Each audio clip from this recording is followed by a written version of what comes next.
السلام عليكم ورحمة الله وبركاته. كبجنتوتا في هردفتوتا channel ijoollee Oromoo shananiikum jirtan baga jiraattan isiniin jecha har'a ilillii laayibrarii jirti matsaafa filataa jirti jechuudha dubbistu. Haa hin deebiste kan fudhatu barbaaddan achi deemi ilaalladhu keettee kan barbaadda yoo beekam asitti guddaa beenu garas deemi ilaalladhu ka ijoollee.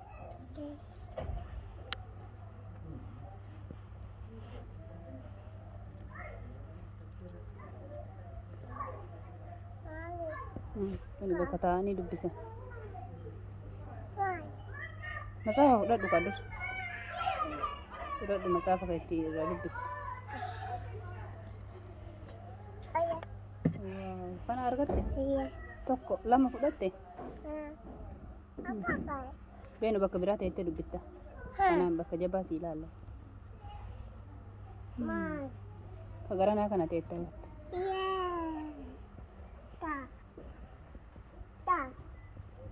Laayibrarii jirra har'a ilillii waliini mana kitaaba bismillah. Manni kitaaba biyya kanaa waa hedduu qaba.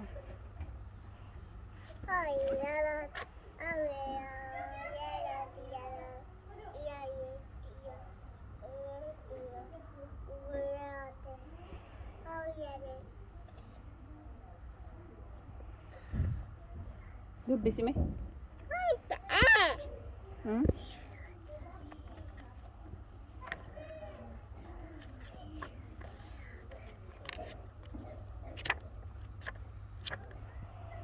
dubbisaa jirta maal jedha ililli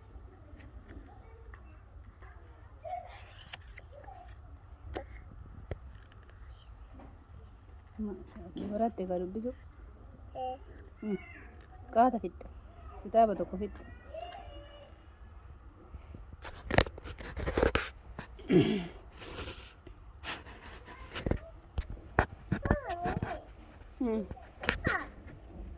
maal godhaa jirta kaayaa jirta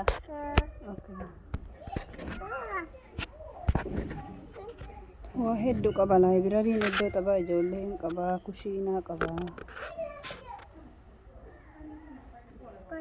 bakka boqonnaa bakka kompiitaraa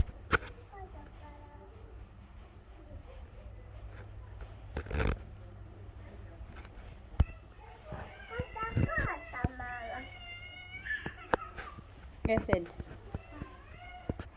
har'a guyyaa qalamii dibsiisanii miti natti fakkaata bakka itti ijoolleen qalama dibdu. Kuni maashinni kun waan adda adda dalaga saanii faa meeshaa taphaa ijoollee adda addaa hojjetaa jechuudha. Pilaastikii wayii baay'isee sanirraa waan kompiitara keessatti galchanii dalagee jedhanii hin dalagas maashinni amma hojjetaa hin jiru namni itti fayyadamaa. Kun immoo golama uffata hodhaati laayibrarii keessa jechuudha. Kunillee kun yoo uffata hodhullee baratuu yookiin dalaguu barbaadan yookiin uffata ofii hodhatu barbaadan asitti hodhanii tokkosanii waan barbaadan ta'uu danda'a. Gola maashina uffata hodhatu makiina uffata hodhatu kunillee tapha wayiiti maqaa tapha kanaan beeku qonca jedhaminnaati.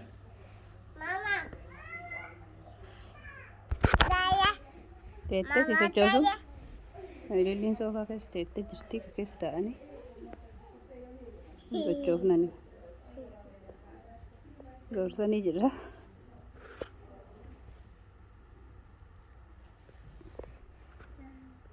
Raasii ga'ee bayi keessa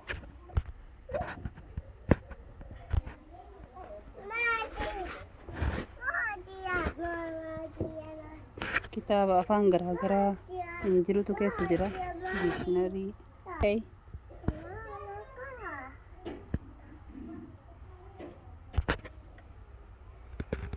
siin sochoosu eeyyee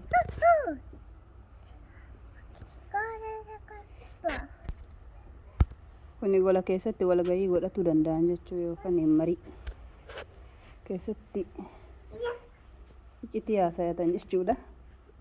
Ammaaf qabamaa miti. Kunoo kana fakkaata. Kuni amma fakkeenyaaf nama jaangaa. Kunillee akkasuma. Kunis kana fakkaata. Waan asii waan irraa agarsiifatu barbaada yoo jiraate asirratti banatan jechuudha. Kun amma bal'aadha hunda gahaa kun.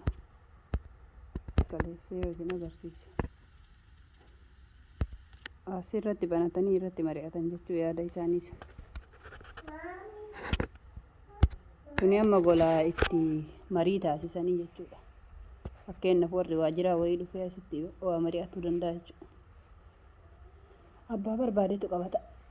Abbaa barbaade beellama qabachuu danda'a. Qabannaan seenudha yoo firii ta'e immoo fayyadamuudha rakkoon hin jiru.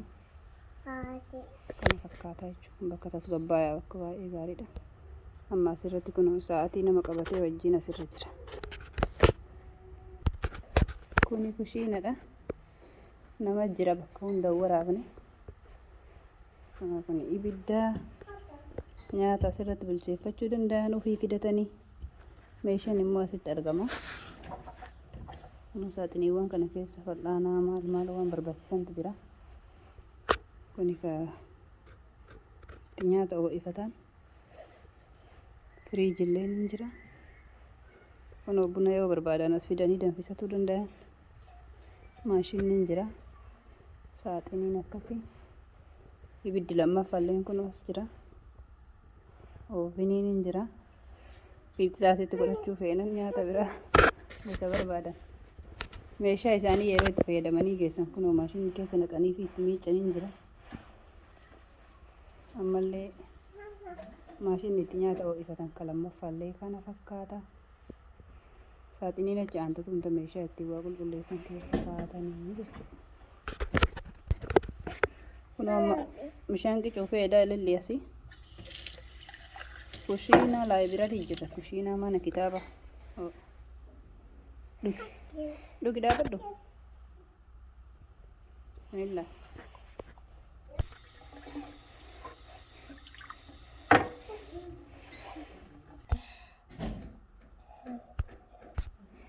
Kunoo burcuqqoo isaanii waan fayyadamneef amma maashina keessa kennee jirra jechuudha. Wayita guutame abbaan irratti itti guute itti bana. Kanatti kan qabne qofa.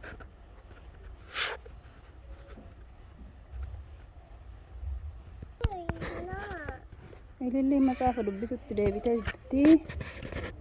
Akkasii har'aaf kanumaan nu haa ga'u. Nagaan nu turaa. Isiniin jenna. Assalaamu alaykum warahmatullaahi wabarakaatu. Ilillee. Bye bye jedhi.